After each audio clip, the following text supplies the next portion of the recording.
In September 1940, a man in his late 30s stepped willingly into a Nazi roundup on the streets of Warsaw.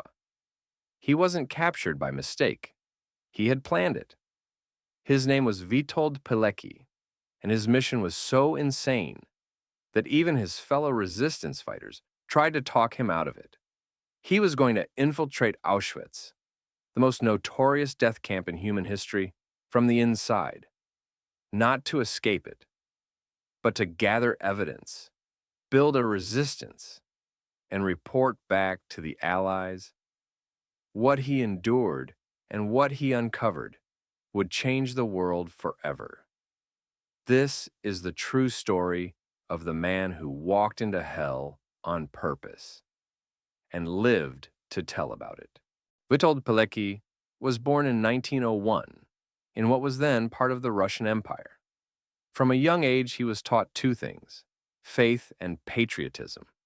His family had fought in uprisings against Russian rule for decades, and Pilecki grew up hearing stories of sacrifice for the nation. As a teenager, he joined the Polish scouting movement, which secretly trained young men in survival, discipline, and national service. When World War I erupted, Pilecki was still a boy, but he already dreamed of serving Poland's independence. By the time Poland reemerged as a nation in 1918, he was ready. He fought against both the Bolsheviks and the Germans during Poland's struggle for sovereignty. For his courage, he was decorated with the Cross of Valor, one of Poland's highest military honors. When the Second World War began in 1939, Pilecki was 38 years old, married, and a father of two. But as the German blitzkrieg tore through Poland, he refused to stand aside. He commanded a cavalry unit that fought fiercely during the September campaign. But Poland was crushed quickly, divided between Nazi Germany in the west and the Soviet Union in the east. The government went underground. So did Pilecki. By late 1939, he had joined one of the first secret organizations to rise against Nazi occupation, the Tajna Armia Polska, or Secret Polish Army. Its goal was to sabotage German control, protect civilians, and gather intelligence for the Allies. Soon, disturbing reports began to surface. People were vanishing. Entire groups of prisoners were being taken by train to a camp near the small town of Auschwitz-Birkenau. At first, no one knew what it really was, just that no one ever came back. Pilecki proposed something no one else dared. "If we want to know the truth," he said, "someone must go in." He volunteered himself. His commanders thought he was insane, but Pilecki was calm, deliberate, and unshakably patriotic. He prepared false identification under the name Tomasz Serafiński, memorized coded phrases to signal his survival, and arranged contact methods in case he somehow escaped. On September 19, 1940, the Germans launched a massive roundup in Warsaw. Pilecki deliberately joined the crowd, blending in with hundreds of men being arrested in retaliation for underground activities.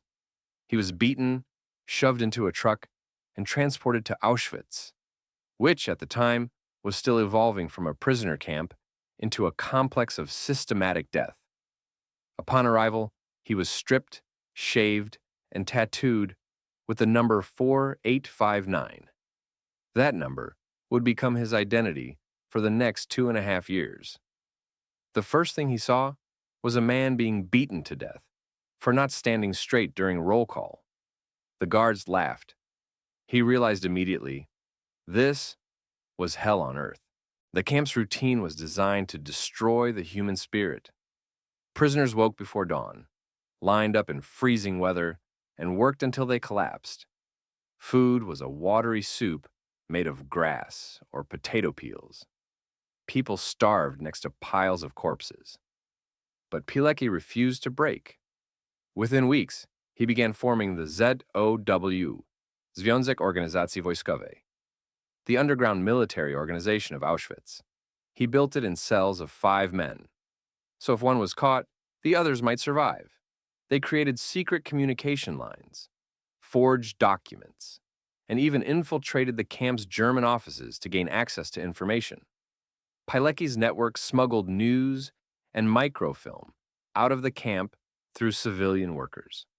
The reports reached Warsaw and eventually London. His intelligence became the first eyewitness proof of Nazi extermination policies. The British received his messages in disbelief.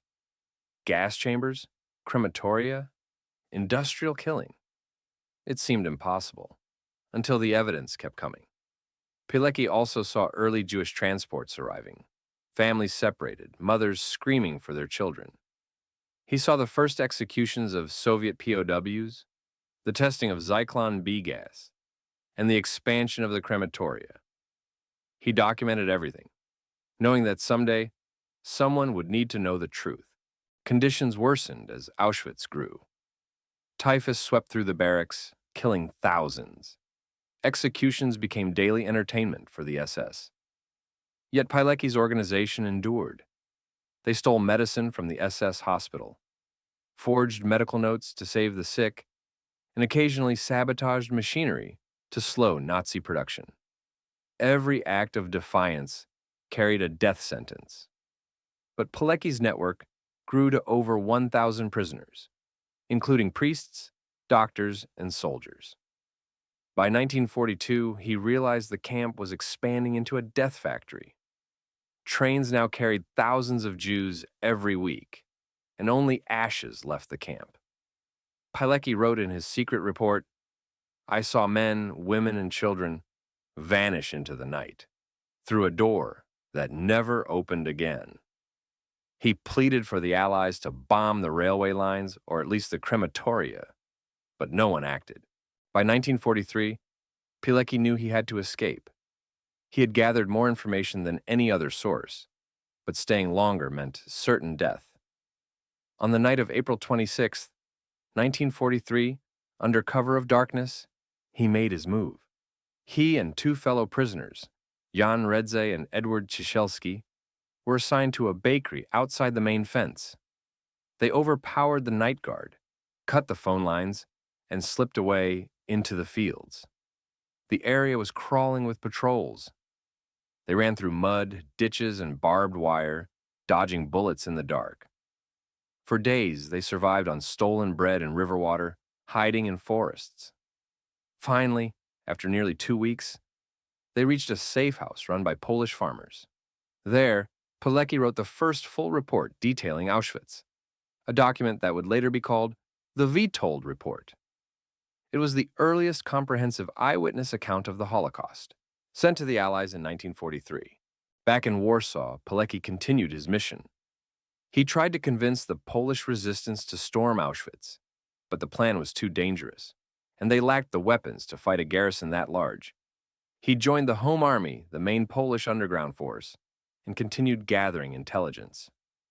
When the Warsaw Uprising erupted in 1944, he took up arms again, fighting street to street against overwhelming German forces. The uprising failed, leaving the city in ruins. Pilecki went into hiding, but his war wasn't over. After the Nazis' defeat, Poland's nightmare continued under Soviet occupation. A new communist regime took power, loyal to Moscow. Former resistance fighters like Pilecki were seen as threats. Despite warnings, he stayed in Poland to document Soviet crimes and pass intelligence to the Polish government in exile.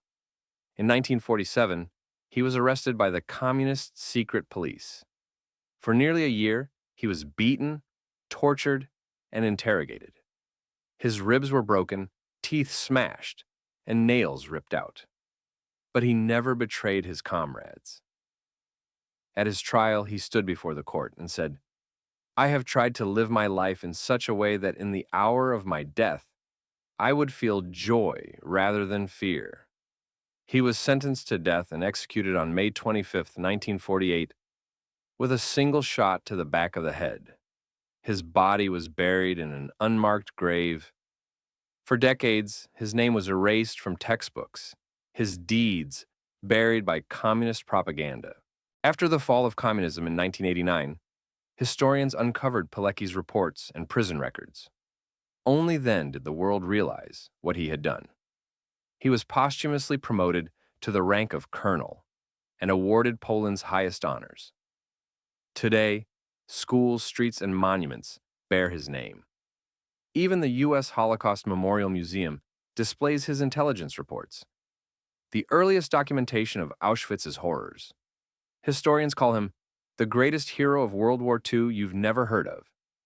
Witold Pilecki volunteered to enter Auschwitz when no one even knew what Auschwitz truly was. He built a resistance from ashes, escaped to tell the world, and paid the ultimate price for freedom.